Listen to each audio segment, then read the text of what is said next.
Everyone, and hello. Welcome to the Academy of Management's third ever scholar-led webinar panel. Thank you to our scholar panelists for their time sharing their expert, research-based insights on these critically important topics today. And thank you to everyone viewing now and into the future. The Academy of Management, or AOM, is the preeminent professional association for management and organization scholars. Worldwide members are professors and PhD students in business schools at universities, academics in related social science and other fields, and practitioners who value knowledge creation and application. Founded in 1936, AOM features a global community today that is nearly 20,000 strong and spans over 120 countries. Today's panel is titled The Remote Disconnect, Challenges and Opportunities Within the Future of Work. The panel will explore how organizations, the workplace at large, and workers should navigate the future of work that will feature many different forms of work: remote, hybrid, and of course, back to the office. So how should leaders develop effective workplace strategies that captures the benefits of remote, hybrid, and in-person work that we learned during the pandemic? What lessons should organizations have learned from that pandemic to inform the future of work? Today, our scholar experts will provide their research-based insights to answer these questions and analyze the implications of these changes for organizations and employees in the near term and long term. For attending scholars and media, please submit questions to be considered for answering by our panelists via the Q&A function on this chat. We will review and select 2 to 4 questions at most for our panelists to answer at the end of the webinar. For media that are viewing live or recorded, thank you for your time and coverage consideration. You can access all AOM research or interview the panelists by contacting press@aom.org. This email address will also appear at the end of the presentation. Thank you for your time once again, and without further ado, I'll kick it over to today's moderator, Brianna Kaza of the University of North Carolina at Greensboro.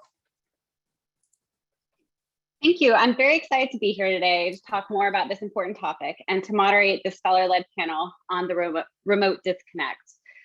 In this discussion, as was mentioned, we'll hear from experts from across the globe to talk about their evidence-based insights on the evolution that we're seeing in the more traditionally standard office-centered work to more remote and hybrid forms of working. So in just a minute, I want to let all of our panelists introduce themselves, but I'll start by giving a quick introduction to myself. I am an associate professor at the University of North Carolina at Greensboro. I received my PhD from the University of Michigan, and most of my research sits at the intersection of work, identity, and resilience. My past studies have focused on how workers will use internal and social resources to address stressful work attributes or challenging work events that they might experience. Over the past few years, I've been really interested in exploring the psychological and social experiences of non-traditional forms of work, such as professional gig work or multiple job holding, both of which are largely fueled by technologies that enable people to work from anywhere and reduce their dependence on any specific workplace or work organization. So I'd like to now turn to our panelists to let them introduce themselves before we get into the first question. Ariane, do you want to start? Sure. So I'm Ariane Ollier-Malater from the University of Quebec in Montreal. I primarily research how people manage boundaries between work and life and how technology can either facilitate or hinder the creation of these boundaries, for instance, on social media or regarding constant connectivity. My main projects currently are on work from home or remote work from anywhere, employee surveillance technologies, and also privacy in different national contexts, including China.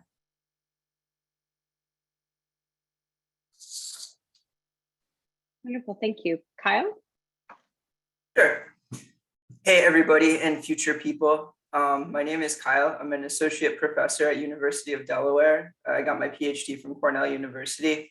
And my main research focus is what makes work teams effective, particularly how you have this complex set of individual members, all separate, and they all have their own thoughts, feelings, and behaviors. How do you make those things come together to make an effective and often innovative whole? Thank you. Elizabeth? Great. Hello, everybody, and thank you for being here, and thank you to the organizers. I'm Liz Altman. I'm a strategy professor at the Manning School of Business, University of Massachusetts in Lowell. And my research really focuses on strategy and innovation, platform-based businesses, and ecosystems. And specifically, right now, I'm spending a lot of time thinking about future of work and future of workforce. And later today, I'll talk about a project doing jointly with the MIT Sloan Management Review, where I'm guest editor on the future of the workforce, and a project we're doing, multi-year project with Deloitte on workforce ecosystems and how we think about today's workforce and the workforce of the future through the lens of an ecosystem. Thanks. It's a pleasure to be here. Thanks, Liz. Lauren? Yes, hello everybody. My name is Lauren Nordgren. I'm a professor at the Kellogg School of Management, Northwestern University. My scholarship is broadly interested in motivation and influence. More recently, what I've focused my attention on are the forces that both promote and prevent the adoption of new ideas or innovation. Wonderful. Thank you. So as was mentioned, this panel is going to build on the prior two SME panels by featuring evidence-based insights on the workplace innovations and evolutions that we're seeing today, and specifically what aspects of in-office work are perhaps the most missed when work is conducted in a more remote fashion, and the ramifications of this for firms, managers, groups, and the employees. So right now we're seeing that organizations are experimenting with a number of different ways of getting work done, perhaps fueled by the pandemic, as our previous two panels have focused on. But as we're moving into moving closer to hopefully a post-pandemic era, we're interested now in understanding what is work going to be looking like as we enter this new era. So while some companies began experimenting with remote working many years ago, others have had to adopt this more remote working policies to some extent just in the past couple of years. All of them are trying to understand what is it going to look like for us to collaborate with one another and to get work done going forward. So research from our AOM community has pointed out that while employees really do want to have freedom about where they work, providing this freedom can be quite beneficial for companies as well as their employees, but there are also important challenges to this new way of remote working.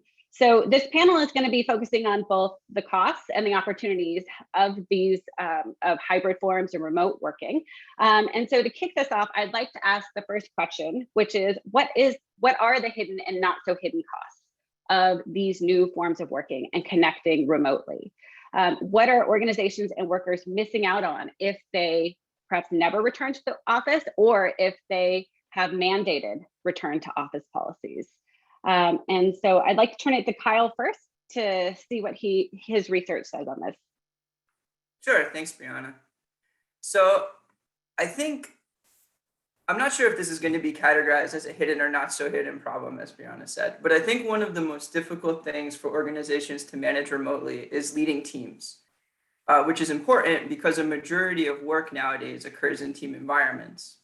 And there's been a lot of studies on virtual teams even before the pandemic. And unfortunately, one major takeaway from that line of work is that virtual teams don't really work, or at least they don't work as well as face-to-face teams. And the reason for this is because teams need three things to function effectively. The first thing is they need to understand what everyone is good at. Sometimes this is called having a strong mental model. Sometimes it's called having a strong transactive memory system, which is a type of mental model. But basically what this does is it allows the team to understand why everyone is there. Teams also need to feel safe sharing their expertise and criticizing each other's ideas. This is what's known as psychological safety and healthy conflict. And finally, they need to believe that they can actually do the task that they're assigned to do. Now, the problem with remote work is that it inhibits interaction, particularly like meaningful, friendly banter. You're going back and forth with people, you're getting their body language, you're figuring out what they're doing. And it reduces what we call a sense of teaminess, meaning it's difficult to create a feeling that we're all in this together. So as a result, teams fail to establish an understanding of each other's skills. They don't know how they should coordinate. and they don't feel comfortable enough with each other to criticize each other's ideas, talk about strategy, try to figure out how to adapt. So basically what happens is they fail to understand that they can actually accomplish the task together because they don't know what everyone else in the team is good at. How can you get an idea of, we can all do this if you don't understand why each person's on the team? We're not building relationships with people. We're not communicating effectively. So the problem for organizations is that it's really difficult to make these team environments effective remotely. So that's one of the hidden or not so hidden issues with remote work. Thank you, Kyle. Lauren, I know that your research focuses on creativity in some of these remote contexts. I was wondering if you could speak more on this issue about what you're seeing regarding the benefits or costs of remote working. Yeah, I mean, I think Kyle said it very well.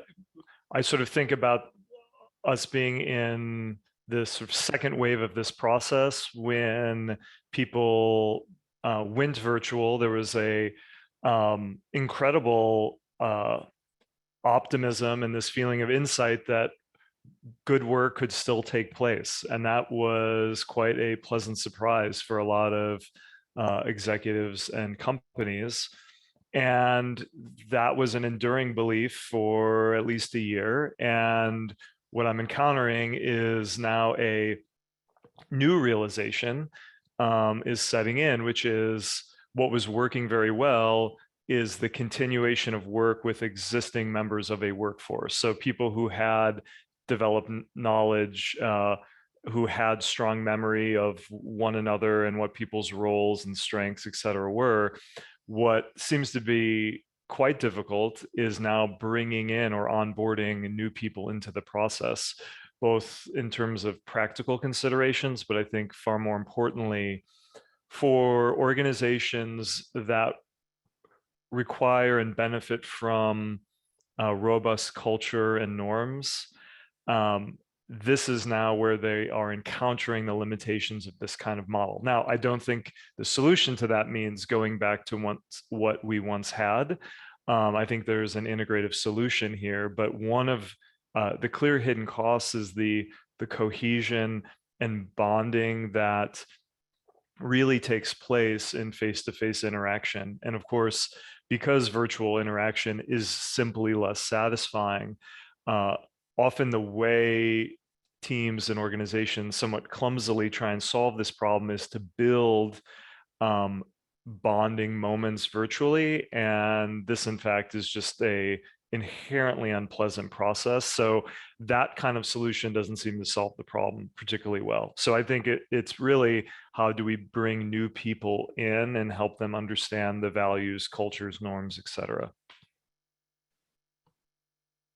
Thank you. I think that it's a great point where we're thinking about the pandemic has been focusing on how existing teams might move remote, but we're now in a new era, as you've mentioned, where we're having to onboard new team members into the process. So one of the things you mentioned is how are organizations trying to create solutions to some of these issues around connection. And one of the ways that I think we're seeing organizations deal with this is to adopt more hybrid forms. So having a certain number of days in the office. So whether that's 2 to 3 days in the office or 1 to 2 days, versus other organizations who might decide to stay fully remote, or still, the third option is going completely back into the office. So, forcing everybody to return full time and not having that remote connection.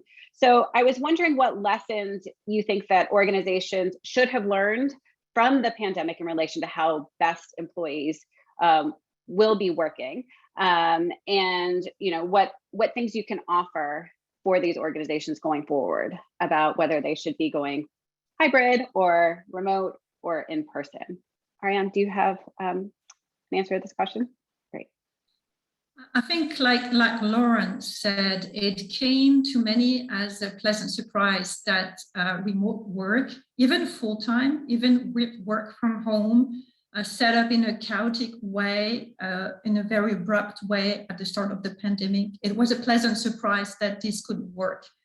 And it was a surprise, especially outside North America, because in other contexts, for instance, in many European countries, there were suspicions with remote workers. And what we saw was the opposite, actually, that productivity went up. There are several reports and academic studies showing that remote workers work 1 or 2 additional hours per day. They have more meetings, more instant messaging, and so forth. But so what we have learned, and this is, you know, a good thing, I think, for research, is that what works is what decades of research on telework had told us, so that it's a hybrid form of 2 to 3 days per week, not full time for most people, but 2 to 3 days on average. And that's exactly what the research had been telling us. Now there are additional costs that I think employers should mitigate, and I want to speak from this perspective of the employees. These costs are the lack of boundaries between work and family, so it's much harder to recover from work and to have psychological detachment from work. Another cost is the rise of availability expectations. Because of Zoom, because of instant messaging, because of, you know, work from anywhere, you can virtually work 24/7. And expectations of quick reactivity to messages, to calls, have risen. So that's what we find in research in Europe and in the US, is that if managers don't lower their availability expectations, employees quickly become emotionally exhausted, and then they want to quit and find another work or quit the workforce altogether. Thank you for highlighting those important costs. I agree that, you know, the availability expectation and perhaps even the productivity expectation has really been heightened during this pandemic. Kyle, did you want to? Yeah, can I jump in there for a second? Yes, please.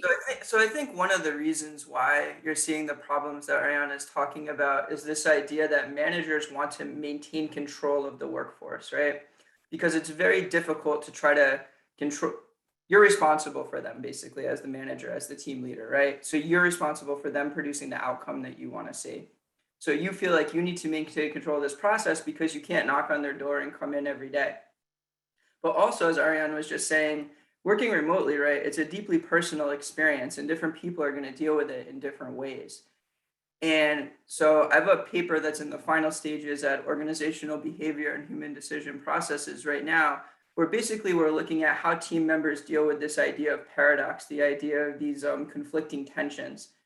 So I think as a manager, one of the things you can do is sort of put this, like, step off your high horse, put this in the hands of the employees.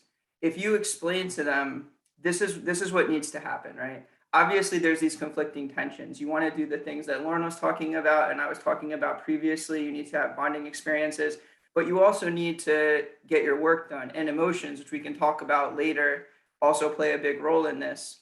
But the point is, if you give employees control of the process, allow them to solve this paradox, because what we find is to solve it correctly, it's difficult. You need to have what's called epistemic motivation. You need to be motivated to actually solve the problem really well. But in this case, I would assume that they would be highly motivated because you're talking about their day-to-day life, which is something that a lot of employees care about. So I think this issue of maintaining control is sort of central to a lot of the problems that you're seeing organizations have to deal with.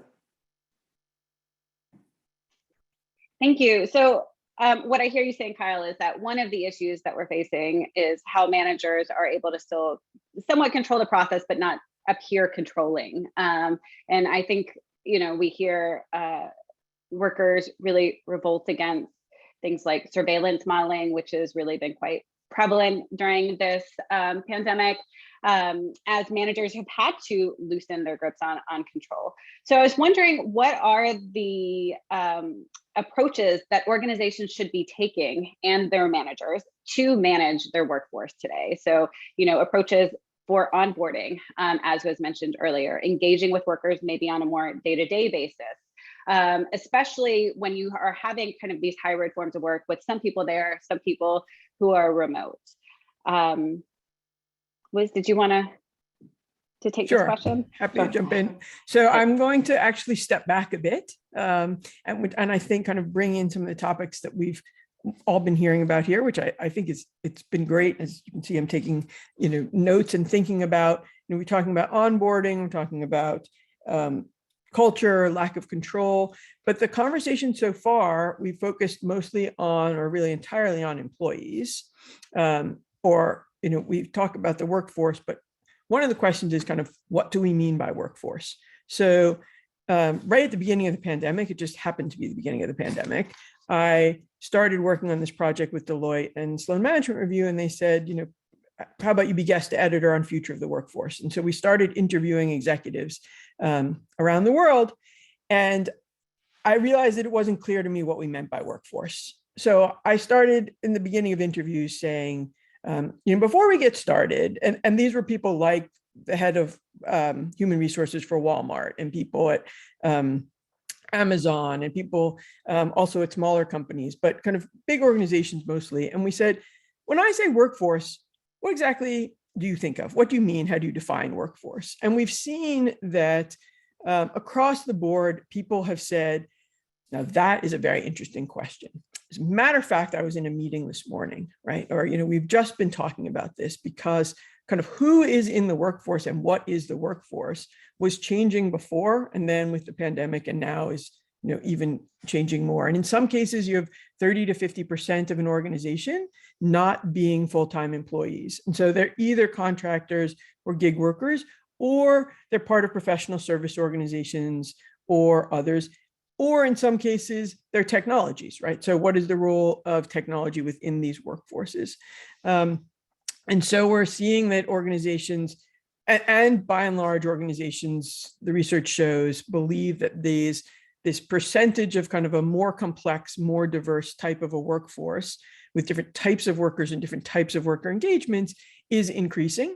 And though it has all kinds of, we can talk about the labor issues, the worker perspective issues are very interesting around this, is, related to what Ariane mentioned.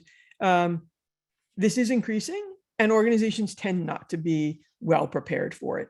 So we're looking at a model of workforce ecosystems that allow organizations to think about the interdependencies and the connectedness of the organizations, and what does that mean for example, leadership, integrative frameworks, different types of technologies, and then management practices. So how does access to workers change?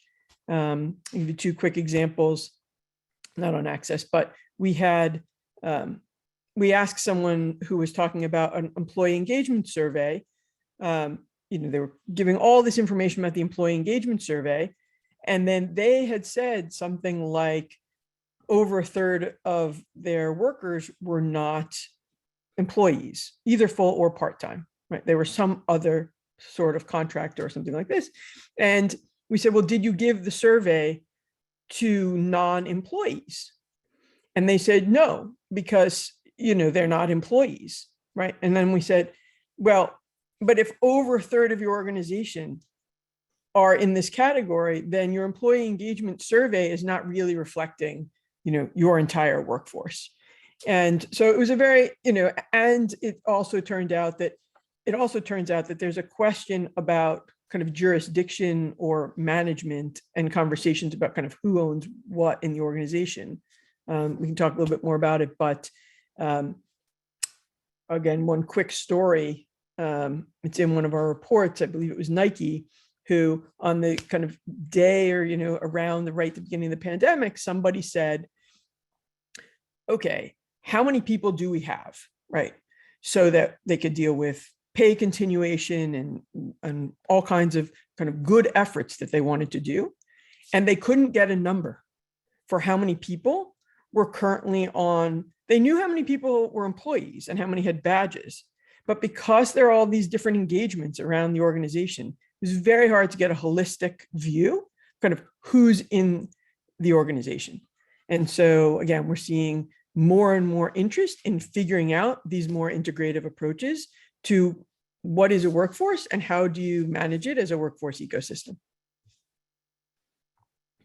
Thank you, Liz. I love that you're bringing up all of the variant ways that people are related to or attached to organizations at this point, because I think, you know, it's a really important point that our workforce today isn't all traditional employees, that we have contract-based workers or long-term contract-based workers, short-term contract-based workers, and all of them are more or less employees, even though they might not have that title legally. And so organizations are tasked with trying to manage all of these different types of work arrangements, with this other dimension layered on, which is how much are they in person, connecting remotely, and how do you create policies that seem fair for the different types of work relationships and for you know, the different employees who are in there. Ariane, did you want to jump in? I think we've been, several of us, we've been discussing issues of control. I think you brought that up, Kyle. It's really important because whether there are direct employees or other types of employees, remote or in office, the issue really is how do you make sure as a manager that the job is getting done? And we have, you know, a century of research, social science research, that tells us how to motivate people. And we've learned that we can't motivate by treating people as children, by, you know, micro controlling them, putting cameras on their desk and checking how fast they type on their keyboards is not the way that social science research points to. And I'm a bit worried that we see the sales of surveillance software, also called bossware. It has tripled or quadrupled over the last year. And I really think, I think Lauren said that you have to trust employees and teams. There's been a debate, you know, who should decide how many days and which days people should come to the office? Is it the CEO? Is it a one-size-fits-all policy? Is it each person individually? I think we're beginning to see a consensus that the best level is the team, really. Because team, when you trust them and when you give them that autonomy, are usually able to set up win-wins where the job gets done, the customers are happy, the business goals are met, but at the same time, people retain flexibility and control over when and where they work, which is essential to motivation. Thank you. Lauren, did you want to build on that point? I mean, I think it's a wonderful point. And thanks, Brianna, for moderating this, doing all the heavy lifting here. You know, one comment on that is I couldn't agree more around the both motivational and performance benefits of offering people autonomy. But when you find that leaders and organizations are concerned about that idea, concerned about giving trust to people to organize in the way that they see fit, I think a really interesting question to pose is, why does that concern you? Why would giving autonomy, giving flexibility over time, what is the origin of that concern? And what their answers generally reveal is that they do not have a good process in place for measuring outcomes and performance. Like the industry generally where we feel very comfortable in this autonomy is often sales. And a reason for that is because it's very easy, it's straightforward to measure performance. It's what are people bringing in at the end of the year. And so for me, when there is discomfort around autonomy, I think employers and leaders can often take that as a signal to suggest we haven't done the hard work for really being able to define and measure employee performance properly. And when that's opaque, when that's fuzzy, often this idea of 9-to-5 control surveillance is what their instinct tells them to do. Yeah, I would say that's consistent with what we're hearing as we see kind of changes. We're talking about is kind of changes in the nature of work also. where there's much more project-based work and much more discussion about concrete outcomes.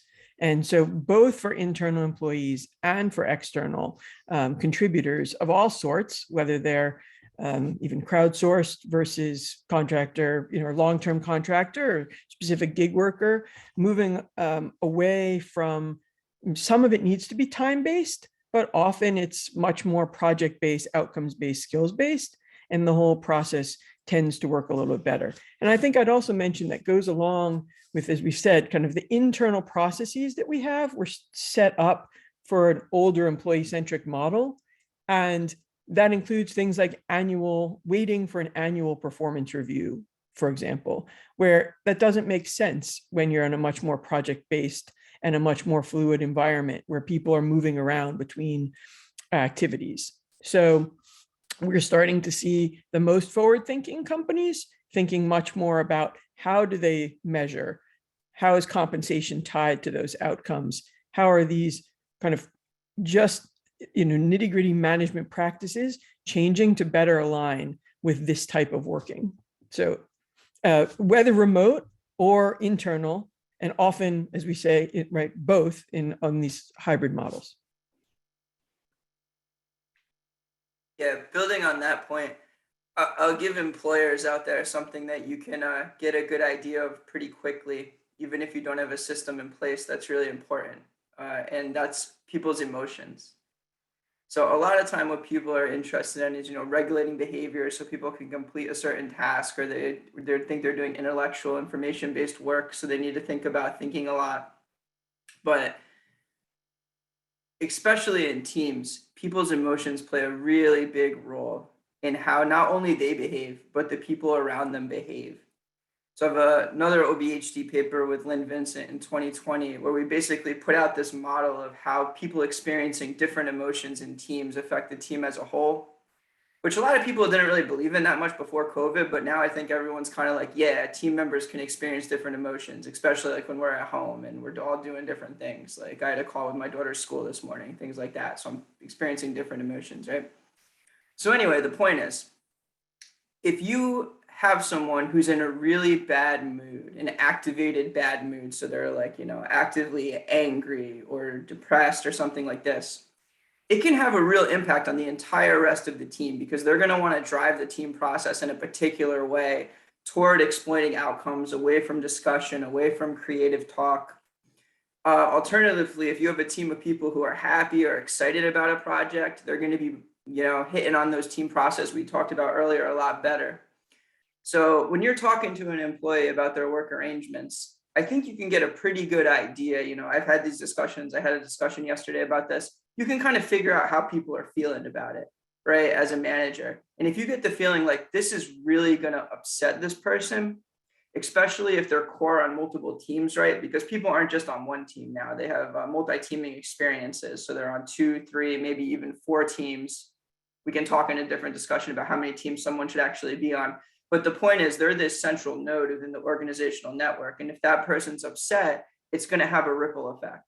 So again, giving people control, doing things that make people happy. And if there's one thing I'd like people to take away from what I'm saying today, it's just that emotions matter. Like the way people feel at work matters. Thank you, Carl, for highlighting the importance of emotions, because I think that leads into our next question, which is focused on feelings of fairness, bias. When we have such a variant population of workers, whether it's variant because they are of their status within or outside of the organization, and as Liz has pointed out, sometimes those lines are quite blurred, or because some employees are working from home, others are in the office. Trends are suggesting that as companies are more coming into the office, there could be even a bias against remote workers. And this could be an obstacle for managing these workplaces that are seeking to on many dimensions. So demographic diversity, diversity around employment contracts. And so I'm wondering how managers can manage this. So what are the steps that we can see organizations take to deal effectively with inequity and maintain boundaries when people are connecting remotely or having different ways of connecting. Some might have a preference to come into the office, some might be working from home. Ariane, do you want to start? Yes, as I pointed out earlier, that there is still a great suspicion towards flexible work and remote work in particular. It's been called the flexibility stigma, and there is abundant literature on this.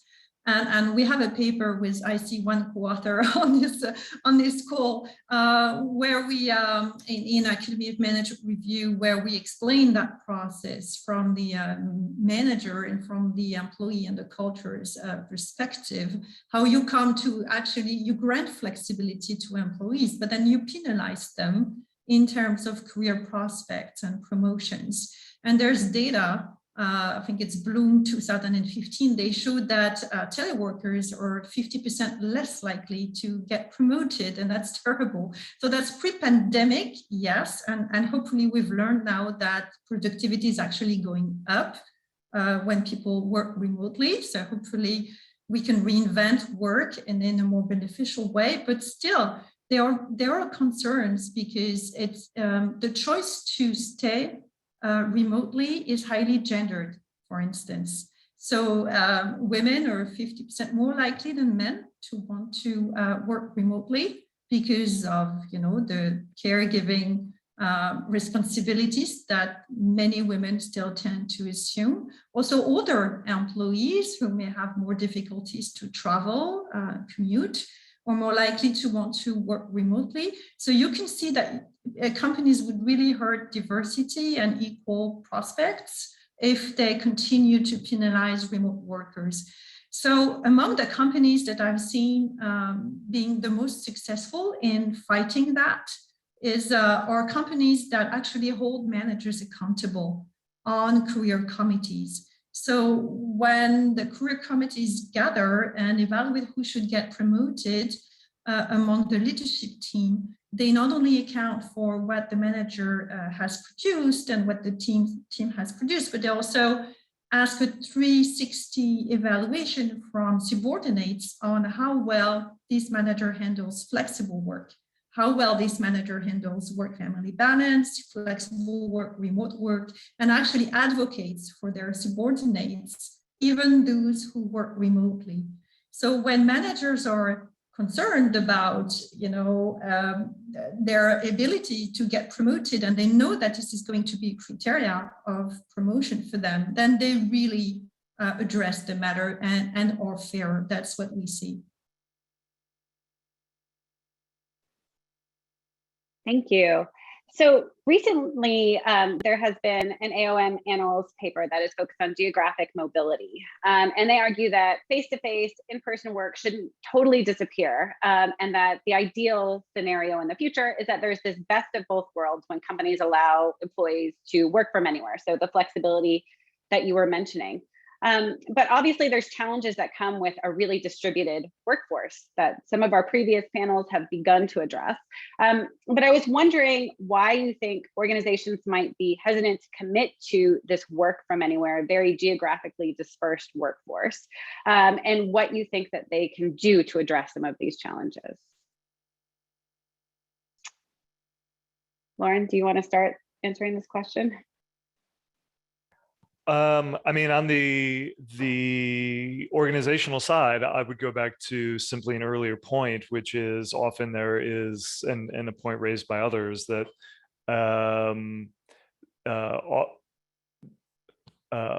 part of that reluctance, I think, is rooted in distrust, much of which is, some of which is unjustified. Others is the realization that it's difficult to form bonds. I would take this in a different direction, and I think one challenge to enjoying the benefits of some kind of flexible, really tailored work schedule will be if the people who are promoted are those who show up in person. So there are academics on this panel, and all of the academics on this panel would realize that the business that we are supposed to be in is one of discovery, but measuring discovery is very difficult. So the way our performance is measured is really around productivity. And so what a lot of us, we define ourselves as by productivity and not discovery. You know, like we get the behavior that we reward. If I were offering counsel to an MBA who is joining a new company, I would say if a lot of people are staying at home, there is opportunity to be the person who shows up in person. My guess is that if you look at work on network formation, one of the main principles that drives the establishment of relationships is proximity. And I think one of the real threats to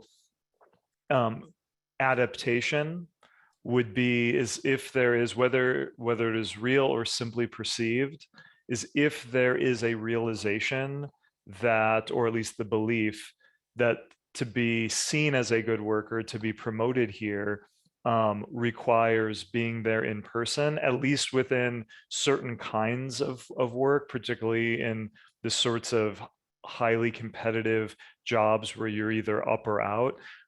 It might mean that the at least perceived incentives are such that people feel as though they have to go to work if they want to find promotions in a highly competitive landscape. I'm glad that you're bringing us back to this earlier point around, existing workers starting to go remote versus new workers, and your example of what you would tell an MBA going into an organization is really helpful. But I'm wondering how somebody who is joining an organization at this point in time could learn, how things are being measured, and then to assess the degree to which they should be in person versus virtual. If you have any advice on, is that something that you have a discussion with your manager about, the hiring manager, or how do you get kind of a lay of the land for what the preferences are and how your performance will be evaluated based on some of these factors around being visible or, more invisible if you have the flexibility? Yeah. Yeah. I was gonna say, if Lauren wants to answer that question. No, please go ahead. Jump in. Yeah. Please jump in. So no, what I was going to say is I think a bit of a riff on answering that, which is we haven't talked much yet about community and building community. So first from the organization standpoint, and then as a member of that community, right? So, there are some companies that have been built around building community. So for example, we use this company called Applause, which has a community of, I think they're up to 1 million software testers. When we did the original interview, it was 700,000 software testers around the world. And they have something like maybe 100 or less employees, none of whom are software testers. And then 700,000 people to 1 million people around the world doing the testing. And so they've had to learn how to kind of onboard community members.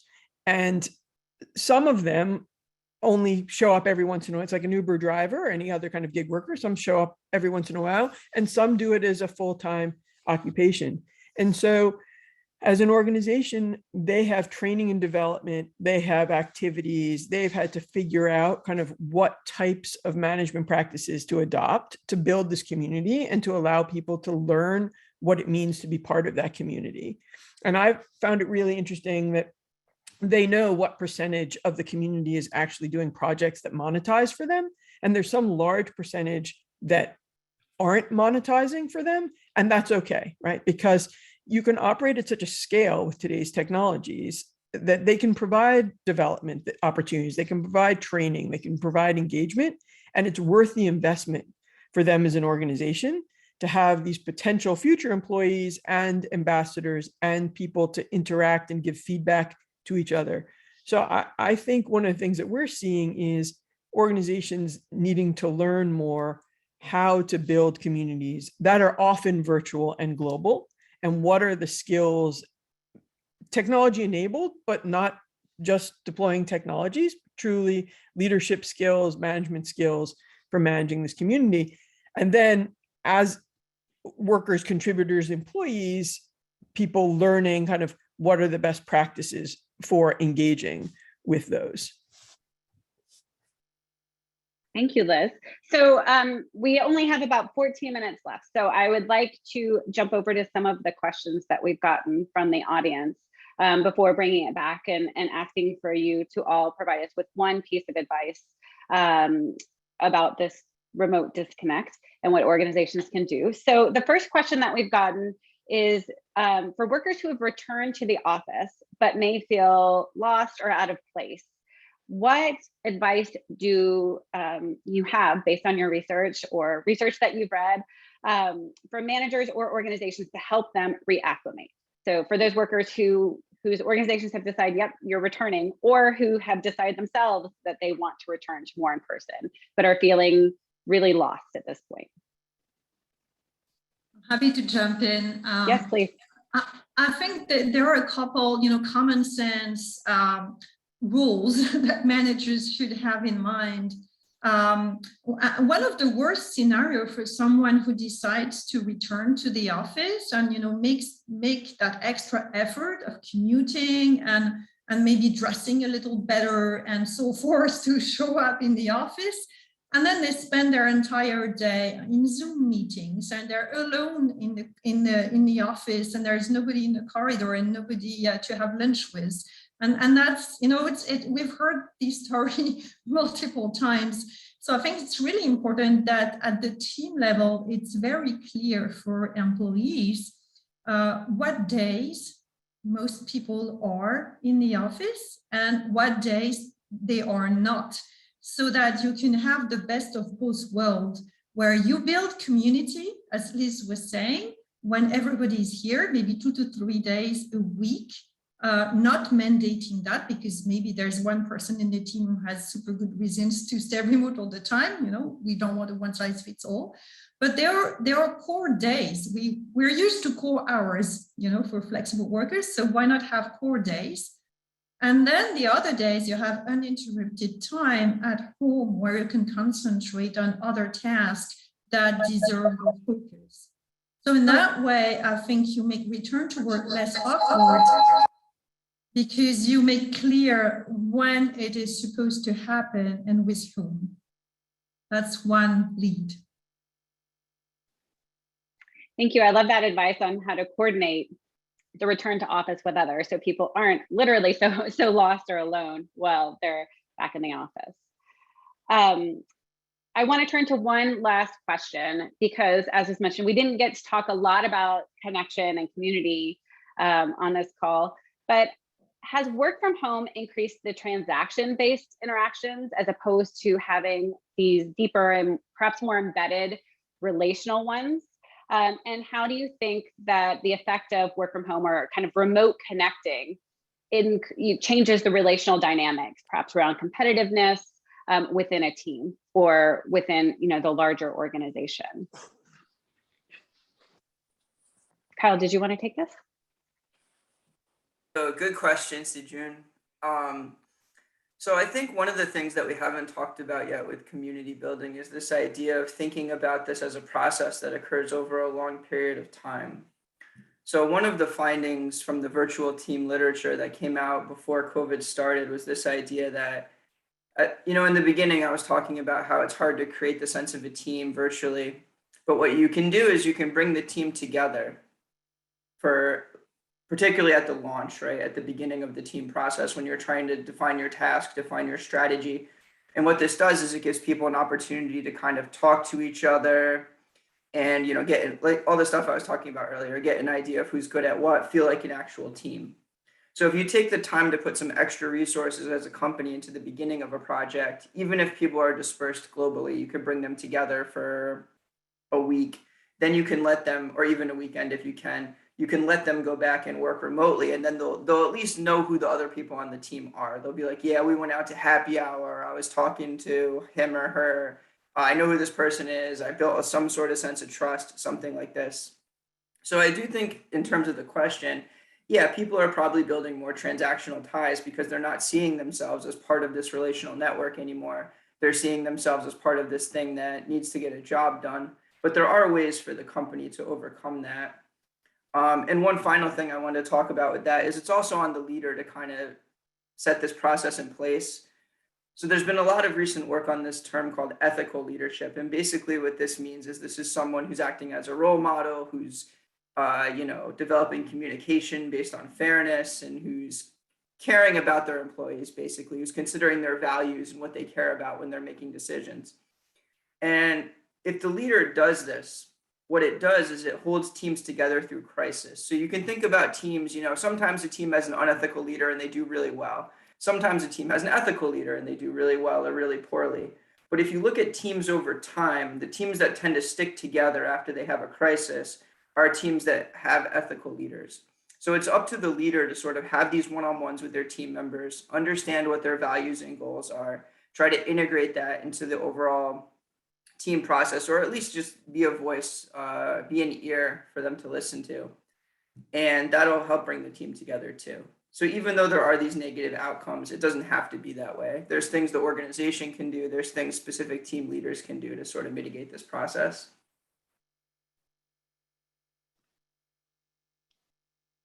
Liz, did you want to build on that? Sure, I think it's a good kind of jumping off point to talk a little bit, just hit the point home on leadership and the changes we see around leadership around remote, but also, as I was saying, about workforce ecosystems in general and kind of more complex, more diverse, more dispersed workforces. So I just go back to just kind of by way of wrap up. I don't know if we're going to do the wrap up question, but I'll just say it right here, is that looking at the time, that I think, this notion of a lack of control or a change in the type of control, I guess I would say, is important, and leaders having to really think about how they operate differently in this mode. And I think the other thing I would be remiss if I didn't come back to strategy a bit as a strategy professor. So I think that we are also seeing a change in how organizations think about workforces and workforce strategy with an organization strategy. So we all know this is a hot topic. We're having the panel here right now, and it's enabling leaders and managers to think more about what they can do with these more flexible, more complex workforces, and how that affects the strategy that they can create. So in the past, we saw strategy driving workforce needs, and that's kind of the traditional model, right? You strategy first, and then you end up with workforce strategy. And we do see this script being flipped in a lot of cases where, given that we have these opportunities and we have these capabilities, what does that mean for strategy development? What outcomes could we potentially drive for that we couldn't before? And to me, that's a really exciting change and, shift at the strategic level because of these changes. So. Thank you, Liz. And I'm glad you kicked off our wrap-up question around, a piece of advice for organizations, leaders, and employees stemming from what we've learned about this remote disconnect. And I'd like all of the panelists to please answer this question. I can say that from my own research during the pandemic on professional gig workers, we've learned that connection is so critical. And so organizations finding ways to help connect employees, whether it be in virtual spaces. We've done a large scale intervention experiment with online coffee shop type atmospheres, or whether it be, as was discussed, having one day coordinated where everybody comes in to connect is going to be really critical in the future as we move forward into hopefully a more post-pandemic world. So I would like everybody to share a tip. Ariane, would you like to jump in? Yes, and thank you again for moderating, Brianna. Very appreciated. I think we're at the crossroads where we have this fantastic opportunity to reinvent work and make it flexible for good. So I see two possible scenarios. One is, the favorable scenario where employers and managers build on research, and they trust individuals. They trust that individuals are going to be motivated if you give them autonomy and control, and they trust the teams to set up hybrid work. The nightmarish scenario, on the other hand, would be they remain with these control issues because, as Lauren was saying, maybe they don't know how to measure output correctly. And in this nightmarish scenario, they tightly monitor employees, including with bossware. And I really hope, that we're heading for the reinvent work and make work flexible for good scenario. I agree. I hope we're heading towards that as well. Kyle, did you want to share your tip? Sure. In terms of research, I do have a paper at Journal of Business Ethics with Sean Martin and Elizabeth McLean on the ethical leadership stuff I was talking about. I totally agree with Ariane that this is a great opportunity to have a giant change that would not have happened because of inertia if it wasn't for the pandemic, to take a silver lining out of this terrible event. If I had one takeaway for today, like I said already, emotions matter. And the second takeaway is allowing workers to join in the process and optimize their own work experience will help you optimize work outcomes. As Lauren said, as everyone said, you got to treat the workers as functional people within society, and that can make their own decisions, that have the interest of themselves and their social environments at heart. And, you should trust the people you hire, basically, as Lauren said. Thank you. So turning finally to Lauren, do you want to close us out with your takeaway?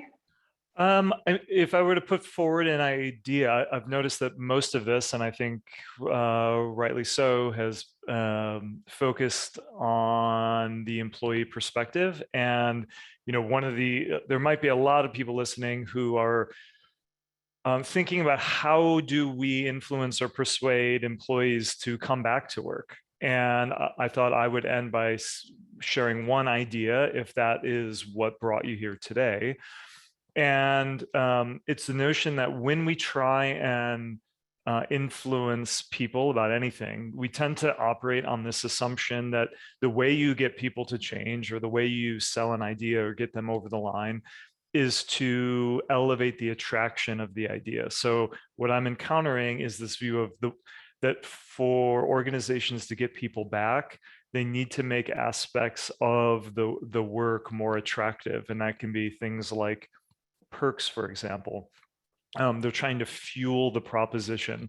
And the notion I would put forward is that that's important, but that's really only one half of the equation. And what I'd encourage people to think about instead are what I'd call the psychological frictions that oppose change. So if you are trying to figure out how do we reintroduce people to some hybrid version that includes coming back into the office, I would think less about making that idea more attractive. And instead, I think a very helpful thought experiment is to assume that what people want to do is in fact attractive, but think about what are the psychological barriers that prevent them from doing what you want them to do.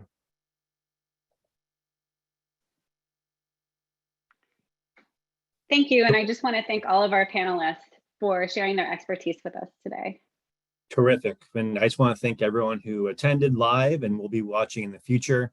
And one last plug that if you're any interest in covering what was spoken about this panel, speaking with any panelists, please email press@aom.org and our team will be happy to help you. So one last thank you to our panelists, to Brianna for moderating, and a wonderful third panel for AOM SME series. Thank you so much, everyone, and have a